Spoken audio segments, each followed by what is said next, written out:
हाय लोगोफोर माबोरै दं आसा खालामो नोंसोर गासैबो मोजां दं। स' गाइस आं नोंसोरनो दिनै मोनसे नुफेरै बुस्थु खोन्थानाय आरोना आंबो नुफेराखैमोन दिनै फार्स्ट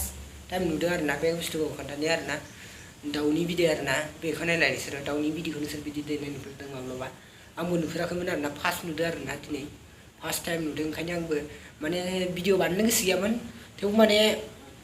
देखायनोसैलां होननानै दिनै माने देखायनो माने गोसोआ माने बुंबाय थानायखाय आंनि लोगोफोरनो बिदि देखायनो बिदि दाउदै फार्स्ट टाइम होनाय नालाय आंबो फार्स्ट नुनाय नालाय जोबोद माने देखायनो नोंसिनि सिगाङाव खोन्थानो लुगैदों आरोना नोंसोर नायलाय नोंसोरो जुदि सोरबाफोर नुफेरनाय दंबा आंनि कमेन्ट बक्सआव लिरनानै हरबानो जाबाय आं खिन्थु नुफेराखैमोन दे दिनैसो फार्स्ट नुदों ओमफ्राय सोरबाफोर नुफेराखैबा नुफेराखैसै आरोना